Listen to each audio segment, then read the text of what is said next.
Welcome to the Down Dog Athletics Podcast, a competitor's guide to mental health and mastery. My name is Paul Klingon. I've known sports and training my entire life, but it wasn't until I worked on my mind that I finally started achieving what I believed I was capable of. When I combined mindful and spiritual practices to my already competitive demeanor, I gained a new level of clarity in life and traded my career at Amazon to start Down Dog Athletics. In this podcast, I interview top athletes and coaches to uncover the mindsets of top performers. You'll hear from doctors, authors, and experts in the health space as they break down how to take your mental health, physical health, and performance to the next level. And last but not least, you'll hear from me and my experiences and how I'm cultivating growth for myself and my clients, both mentally and physically. Let's go. What is up, everyone? Welcome to the Mindful Muscle Podcast, Competitor's Guide to Mental Health and Mastery. My name is Paul Klingon, and I'm your host. I hope you guys have all been having an awesome week. One of the things that I've watched recently, and I would love to get your thoughts on, if you want to just shoot me an email or a DM or whatever you want to do to communicate with me, but I watched this Seaspiracy documentary on Netflix, and it's really interesting because I talk a lot with my clients, like, hey, work on getting more protein, hey, work on getting more healthy fats, and I'm mentioning all these different seafoods, and if you watch it, you'd see how harmful commercial fishing is for the ocean and all the animals within it. And so now I'm like caught in between. I'm like, man, what do I have them do? We'll definitely be reducing fish consumption, but I also think that there's an interesting dichotomy between having someone go 100% cutting out any and all of one thing versus having a step-by-step solution towards making changes. So anyway, that's just where my thoughts have been recently. It's definitely an interesting conspiracy to check out, or not conspiracy, it's Seaspiracy, interesting documentary to check out. I also recently watched the documentary with the college admission scandal, and that was something that I also found super interesting, just with how much money would go into getting these kids into school, and it's like $500,000. Their kid plays water polo. That's at least how they're getting into school, even though their kids never played water polo before. Anyway, two random thoughts, two little things you can take with you and go check out. But today I wanted to jump on and talk about the book that we're going to be reviewing for the next Mindful Muscle 8-week challenge, and it's called Turning Pro by Steven Pressfield. And it's a book that was really impactful for me because I saw a lot of different parts of the book that really resonated with myself. What I mean by that is he calls the amateur someone that is addicted to different things that sedate them, that give them an excuse to where they don't have to go and essentially turn pro and live up to the calling of their life or live up to the higher version of themselves. And so what I did when I got inspired for this book club is in the week 8 of the previous 8-week challenge, we dove into a lot of these topics. And normally each challenge call would dive into like an hour of nutrition or an hour of training tips or an hour of mindfulness of core training. And I never really had that, all right, what's a layer deeper, right? The mindset, the addictions, the things that block us from taking that next step, that next level. And so I was like, man, this is a really cool thing. So we're going to add a book club element to it where we'll probably go over different chapters at a bi-weekly cadence, but it'll encompass the entire challenge because we're trying to make changes in our habits from an exercise standpoint. We're trying to make changes in our habits from a nutritional standpoint, trying to get people to make changes in their habits from a mindfulness standpoint, but what's preventing people from taking that next step? So before we go into elements of the book, I also want to introduce this concept of the hero's journey, and I'll touch on that in a second, but real quick, just the mindset of turning pro. So the difference between an amateur and a professional is going to be in their habits. We can never be free ourselves from habits. Human beings are creatures of habits. So you're never going to change what you are subconsciously always doing. Sorry, let me take a step back. You'll always have subconscious habits that are always going. And you're never going to be able to say like, oh yeah, I'm just going to get rid of habits. Habits are always going to be there. The people that are successful, the people that turn pro, the people that get what they want and live up to that higher version of themselves, turn their subconscious habits to work for them versus having these subconscious habits drag them out of whatever they're consciously trying to do. And this is a battle that happens every single day. And that's why I wanted to introduce the hero's journey, because it's something that from a fitness standpoint is a journey that everyone goes through, not just at a month, year level, life level, even at a daily level. So when we look at the hero's journey, I obviously love Star Wars, so I'll give walk you through how Star Wars sees it and how you would see this in your fitness journey. But first and foremost, every single book and movie is going to follow some degree to the hero's journey. So the first part is going to be that there is just an ordinary world. It's the ordinary situation that you're in. In Star Wars, Luke is just running around Tatooine doing Luke things, and there's a big, bad, evil empire that he has no idea. So from your standpoint, there's the ordinary world where you don't even realize that there's an issue. You don't even realize that you can get stronger, that you want to get stronger, that you want to lose weight, that you can lose weight. And then all of a sudden, there's this call to adventure. And so that's when Luke runs into R2-D2. He sees this Leia hologram that's saying, hey, help me, Obi-Wan Kenobi. And he's like, whoa, what is this? And for you, that might be something you see on social media. That might be a friend inviting you to a class, a challenge, something that is just bringing awareness, bringing to your awareness a problem that you have, something that you could get fixed.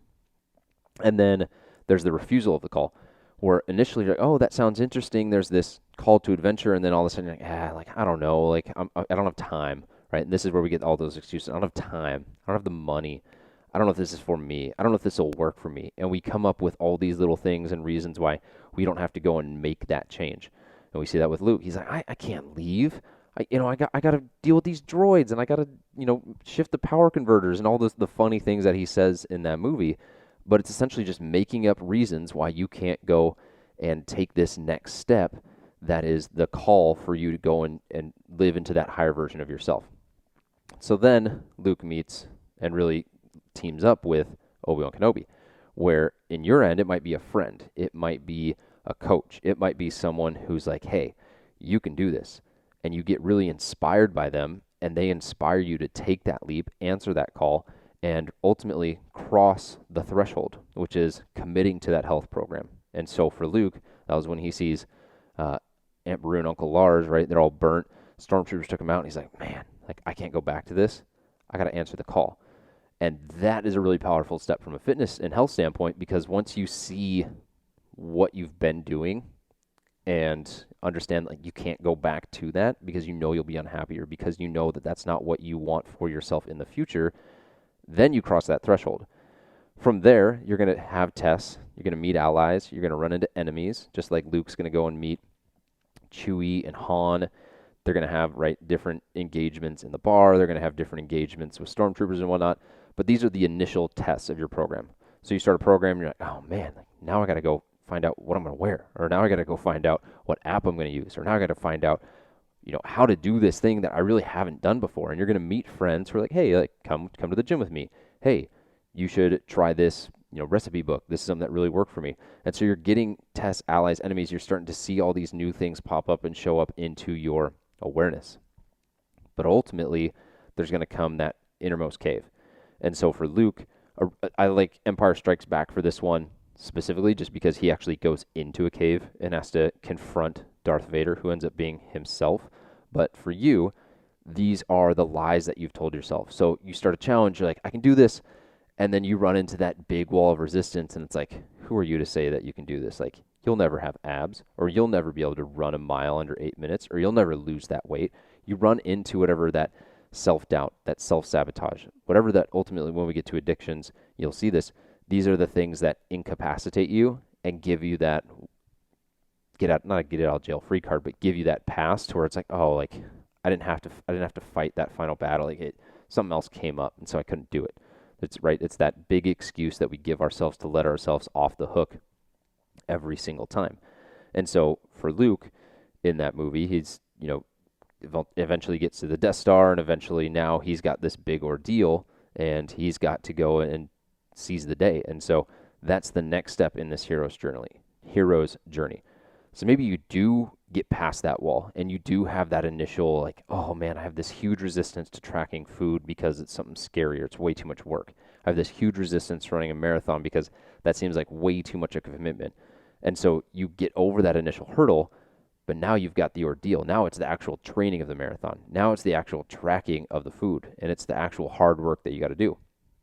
And so then we go on in the movie. Luke is going to get pulled underwater by that, whatever that creepy thing was. And then Obi-Wan's going to sacrifice himself Then Luke goes and blows up the Death Star, comes back, and boom, the day's saved, right? And so for you, you're looking at, all right, there's a really hard phase in your program, and ultimately, whether or not you go through and finish all 8 weeks of this challenge that I'm putting on, or you go and finish the 3 months of training for a marathon, the consequences of that attempt is going to be whether you buy in a binary way, like do you fail or do you succeed? That's not to say that failing is bad, but ultimately there's going to come a point to where there's going to be the did this happen? Did you stave off the big evil, or did it happen? And then at that point, there's the road back. And that road back is either saying, all right, I've made this change now. I'm now a new person. I've evolved into a higher version of myself. Or it's recommitting to that next step. And that's where like, people get failure wrong, where it's like, oh, I didn't hit my goal weight. Oh, I failed on that squat. That doesn't mean that you quit. That means that you reconnect. You recommit to the next phase and the next step. And then from there, like the resurrection is the resurrection and return with the elixir, the last two, where you do a fitness challenge or you do something where you're trying to change the healthy habits you have on a daily level. And the resurrection is like actually maintaining it, actually having that be part of your lifestyle, and then coming back and being able to share that with other people. And so that's what I shared in this initial call. And a lot of people are like, oh, wow, like that's kind of what we're going through or what we've gone through in this 8-week challenge. And this happens not just at an 8-week level, this happens at a daily level where you got to go to the gym and you don't want to, and you got to fight that innermost cave or approach that innermost cave almost every single day.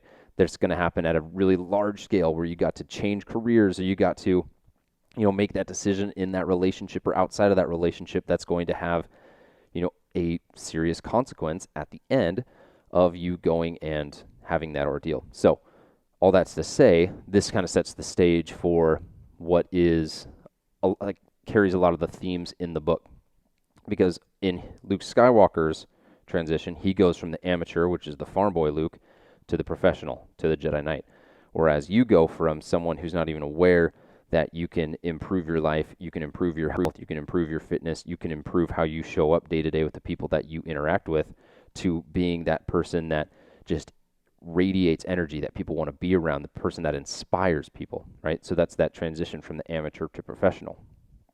And the amateur is in us. It's in me, it's in you, and all of us are called to a vision for our higher self, and then we're met with that resistance. That resistance often comes up as fear, comes up as self-doubt, comes up as self-sabotage. So fear, there's a couple of different ways that this could be. This could be fear of failure. So you're afraid of making that attempt, or you're afraid of, oh wow, what if I get this promotion and now I have more responsibility and I have to get up earlier, I have to manage more people, I have to do more things, whereas I was kind of off the hook when I was just chilling at a lower level. And so you're afraid of that. You have self-doubt. You get that imposter syndrome. Who am I to be in this situation? Like, who am I to be in this gym? Who am I to be in this room?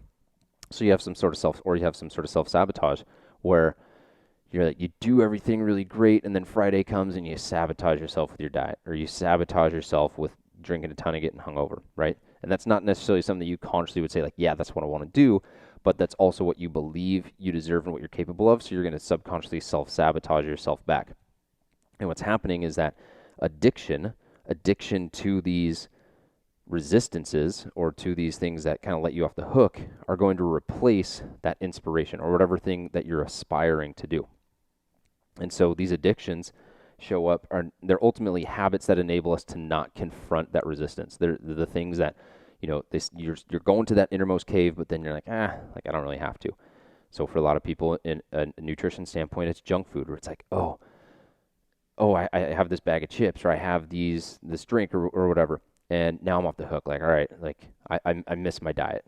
I guess I can just stop, right? We've all had that day where like, I missed Friday, or I missed this meal. I can just, what's the point? Like you give up for the weekend, then you give up for the week, then you give up for the month. And so these are things that cause you to fall back into that amateur version of yourself. Excessive drinking is a great example of this as well. And this one, when I say addictions, it's not like you're addicted to heroin or hard drugs or anything. It's more the thing that pulls you back and the thing that is kind of your comfort zone that helps you stay in your comfort zone. Because in order for you to give these things up, you would have to face what is actually the underlying innermost cave that has been holding you back from what you want to do. So excessive drinking is a great example, right? You get working, Friday comes, boom, all of a sudden it's this 5 days good, 2 days bad, 5 days good, 2 days bad, and you never get out of this loop. Some people it's work. I don't have time. And work is a really comfortable thing for you because you know that you can just work, and slowing down would actually require you to face why you've been so stressed, why you feel like you need to work all the time, and ultimately give yourself more time back. A big one for me in the past has been video games. Social media is another great example of this. I don't have time, but if you look at your social media usage, you got 3 hours on there. I don't have time, but you play 12 hours of video games. I don't have time, and then you're scrolling through Reddit. And the big thing is, like, these aren't bad. Like, work is definitely not bad. Junk food is not bad. Video games, social media, they're not bad. But when they aren't moderated and they ultimately prevent us from becoming the more noble and exalted version of ourselves, those are what the book refers to as shadow forms. So we have our higher self. Think of ourselves as like the white side of the yin and the yang. And then you got the other side that's just constantly trying to pull you back down through these different addictions that you've had for years and years and years. And these addictions are going to share two qualities. They embody repetition without progress. So think of the comfort zone. So whatever workout program that you're following, for example, if you've been doing it for 2 years and haven't seen any results, that's the comfort zone. So you love that, you're addicted to that program that you're doing. You're addicted to that class that you're doing, even though nothing's changed, because it's your comfort zone. And then the big one here, really big one, they produce incapacity as a payoff. How many times have you heard this or said this? I can't work out because I sprained my ankle, or I injured this, or I hurt that, right? Your ankle is one of several joints. You have a whole nother leg. You have a whole nother upper body. Rather than saying, all right, I can do this today, right? What can I do? It's, oh, I can't do this. I'm going to just wipe it all out. This happened a lot as kids. You'd have school the next day, but it snows, like, oh, I can't go in. Like, it snowed. Like, I'm sick. I can't come in. And ultimately what's happening is you buy into this addiction because then it incapacitates you. And the big thing that's happening here is it now takes the control from you. And if you could control it, if you had ownership of it, then you could do something about it. But you can't do anything about it because, you know, it's out of your hands. You're incapacitated, right? That's what it means to be incapacitated. That's what drinking until you're incapacitated means. It means, all right, like, I'm off the hook. I don't have to do anything. And so how many times you finish work and you're like, oh, I want to go work out. And then you have a couple of drinks. You're like, oh, I can't go work out now. Like, I'm drunk, right?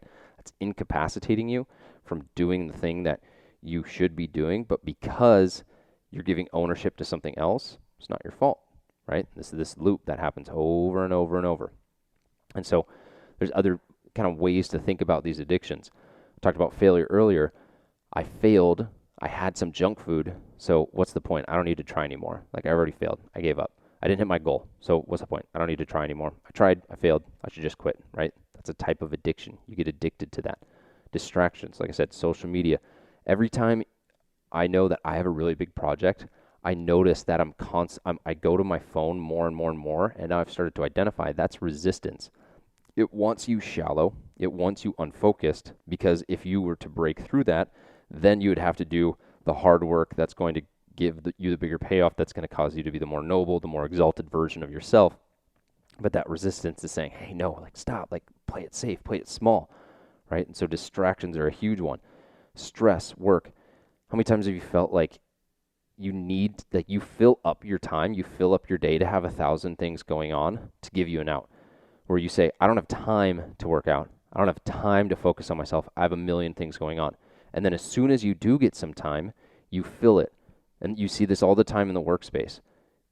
I don't know what the numbers are, but I've seen different numbers where it's like people actually only work 3 hours of the 8-hour day, but then they fill it up with filler things that really don't move the needle forward anyway. And so that's what we do every single day. As an entrepreneur, I can say that I've done this myself, where, I've got so much to do, but if I were to just focus on the 2 or 3 things that I needed to do, it would be like 3 or 4 hours of really hard focused work.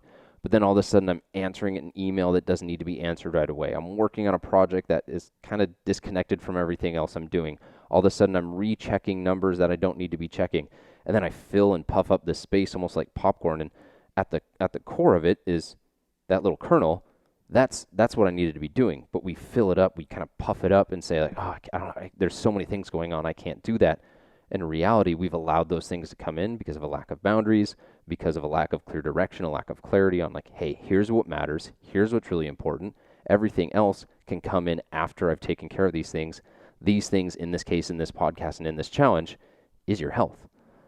Next one, this one's huge. Environment. I can't because I'll leave blank behind, right? If you go and grow in your health and fitness and your friend doesn't, now you're creating separation and distance between the two of you that is going to cause a rift. They're going to want you to stop. They're going to say, hey, why don't you have another drink? Why don't you just sleep in? Why don't you do this? Why don't you do that?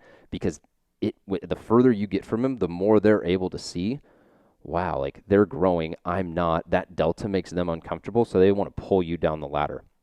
And so subconsciously, you're saying like, I don't want to leave the tribe, because then if I leave this group of friends and go and do what I really want to do, now I'm out on my own. Now I've been cast out, right? And coming back thousands of years, you don't want to be cast out. That increases the likelihood of you being killed, of you being captured, of you not having the resources that you need to survive.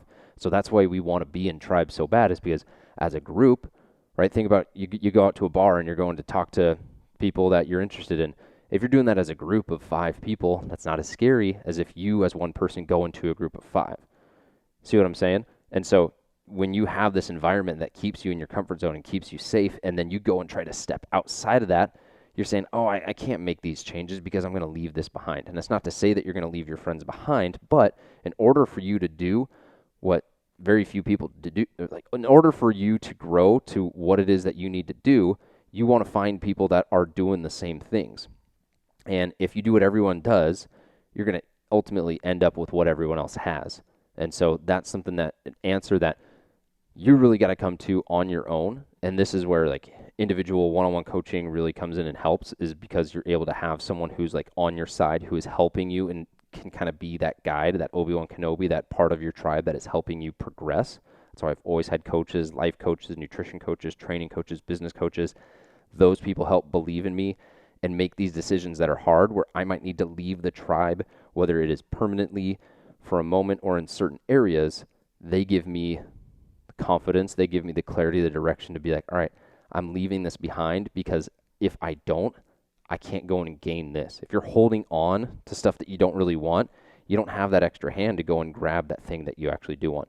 So these are your tests. These are your ordeals. These are your innermost caves on your journey, and you're constantly going to have to be battling them. That's why I say you don't have just one day of being an amateur to professional. You don't have just one day of your fitness journey. You constantly got to go and make these changes. You constantly got to be in the arena fighting along your journey. A couple other things to kind of like identify the amateur. I really love this quote. The amateur is young and dumb. They are innocent, good-hearted, and well-intentioned. The amateur is brave, inventive, and resourceful. They have dreams, like Luke Skywalker. He actually mentions this in the book. The amateur harbors noble aspirations. They are trying to learn. The amateur is you and me. And that comes back to the whole point of like the call. You get the initial call, like, oh man, like I'm inspired to go and do this. I want to go and do this. But then there's the refusal of the call, and that's what leaves us as an amateur. Amateur traits: terrified. I talked about this a little bit earlier. Fear of success, failure, fear of looking dumb, exclusion from the tribe. I just talked about that for 5 minutes. Living up to your true calling. When you live up to your true calling, it's going to require more out of you. That terrifies me. That terrifies a lot of people. Opinion of others. Third-party validation, believing what you ought to do and what to look like and what you ought to be, right? We get stuck in this, I need to go be and do and have this, even though that's not really what you want. Instant gratification. This is huge in fitness. We all want quick fixes. We all want the easy way out. The hard way is the path. The shortcut is the hard work, is one of my favorite sayings. And so the amateur wants that instant gratification, but doesn't realize that anything worth having is going to take a long time, and it's going to take a lot of hard work. Amateur is distracted. Social media is something we've talked about. The amateur lacks self-compassion. This is a big one. This is one we haven't touched on. Having empathy for yourself for falling short.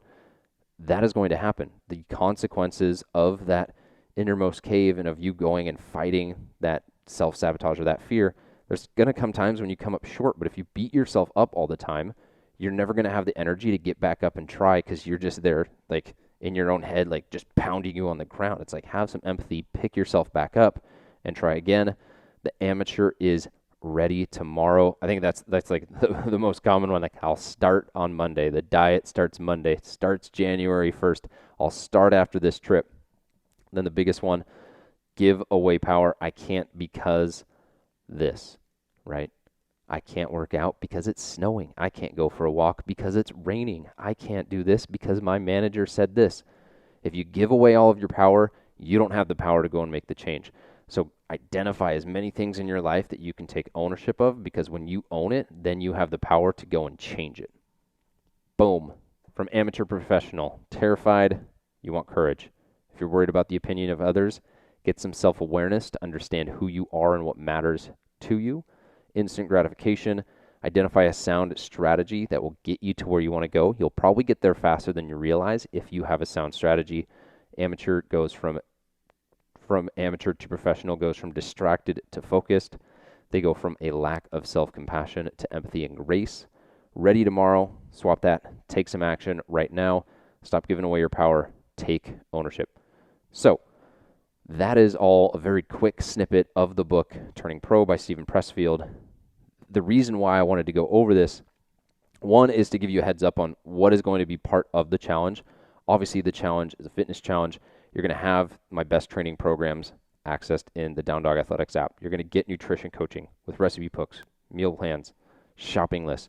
You're going to get weekly yoga classes. You're going to get access to the private Down Dog Athletics Mindful Muscle 8-Week Challenge community, where we're all going to chat, share things, share ideas. But the big one that I'm really excited to add is this book club, because being able to talk about these things and identifying things that are blocking us in our life, this is the issue. It's not I don't have a workout plan. It's not I don't know what to eat. It's not I don't know that I need to sleep more. It's getting out of your way and stopping the amateur traits from being more common and making that transition from amateur to professional. So if that sounds like something you're interested in, you can go to downdogathletics.com, click the link right on the front page, Mindful Muscle 8-Week Challenge. You can shoot me an email, paul@downdogathletics.com, or you can find me on Instagram, paul_Klingen, or go to Down Dog Athletics and just shoot me a DM. I can set you up with the challenge and answer any questions that you do have. And if you want to get the book now, because you're like, wow, this book sounds really interesting, just go to Amazon, Turning Pro, Steven Pressfield. He's a really good author. He's also written The Art of War, and that would be another really good one to check out. So with that said, if you enjoyed the podcast, be sure and share it with someone, leave a 5-star rating and review, and I will catch you guys next time on the Mindful Muscle Podcast.